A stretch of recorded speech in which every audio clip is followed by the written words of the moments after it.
The next function in the list is isAlnum.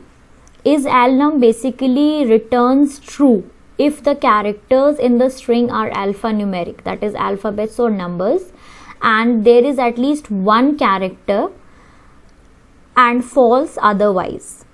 And please note that space is not treated as a alphanumeric character.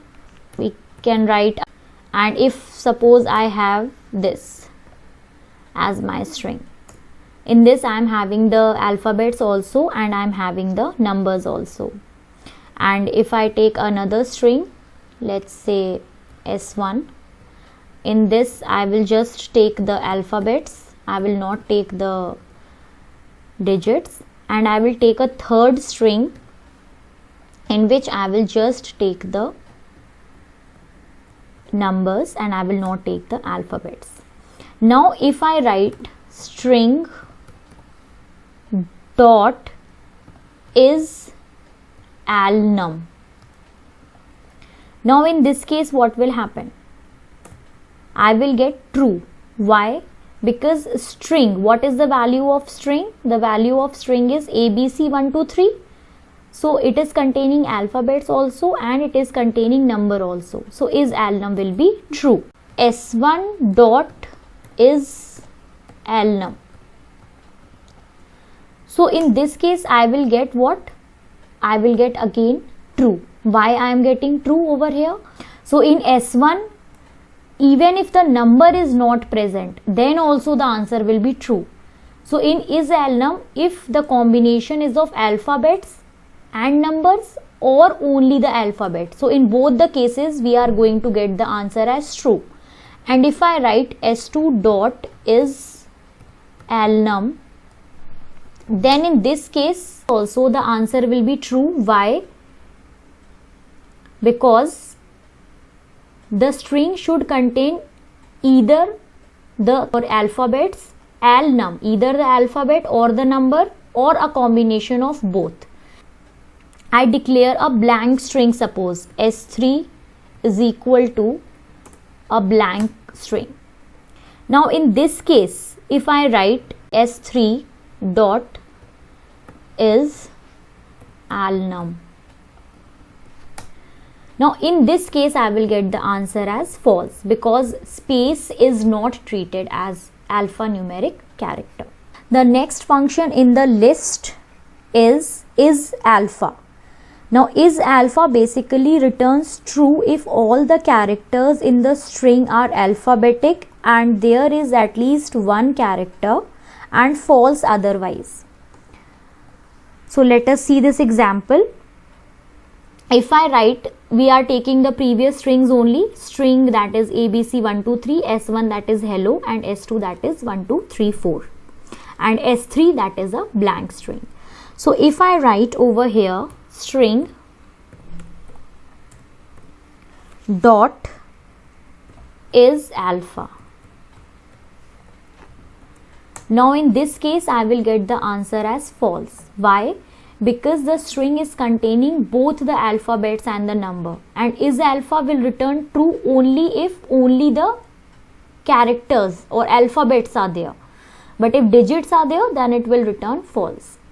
So instead of string, if I write S1, so in this case the answer will be true.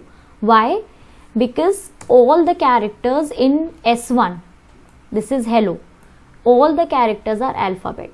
But on the other hand, if I write S2 dot isAlpha, so again I will get false only because in S2 1234 is there, that is digit is there. And if I write S3, that is a blank string,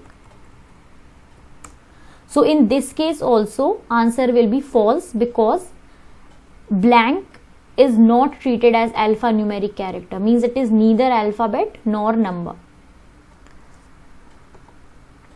The next in the list is isDigit. Now isDigit basically returns true if all the characters in the string are digits and there must be at least one character, otherwise it returns false. So now if I write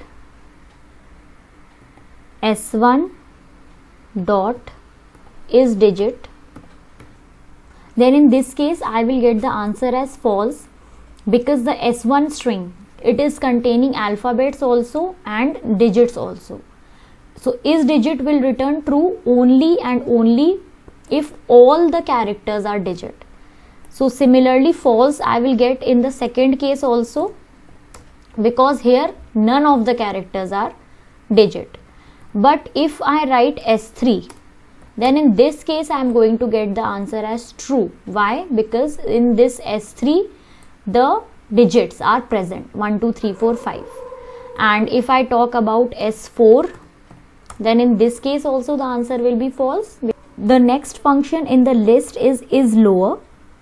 Is lower basically returns true if all the case characters in the string are in the lower case. There must be at least one cased character, and it returns false otherwise, like S1 is equal to hello, S2 is equal to there, and this I will take in capital, and then I take a third string and I will write one character in capital and other in small. So now if I am writing S1 dot is lower, so in this case it will be true because all the characters are in the lower case. And if I write S2 dot is lower, so in this case the answer will be false because all the characters are in the capital letters or in the upper case. And if I am writing S3 dot is lower, so in this case also the answer will be false. Why? Because S is in capital, though all the rest are in small, but all the cased characters should be in the lower case, then only it will return the value as true. Even if one character is in capital, then also it will be false. Is upper. So is upper test whether all the case characters in the string are uppercase, and it requires that there should be at least one case character, and then it returns true if so, otherwise it returns false. So if I am writing S1 dot is upper, then in this case obviously I will get the answer as false because hello, all the characters are in the small. Now if I am writing S2 dot is upper, now in this case all the characters are in capital letters, so is upper means all the characters are in upper case, so that is why I am getting the answer as true. If I write S3 dot is upper, in this case also I will get the answer as false, even though S is in capital, but still I will get the answer as false because the rest of the characters are in the small letters. So same that in the case of lower, is lower, same is the case here also in is upper. Even if one character is capital, then also it will not make a difference, we will get the answer as false only.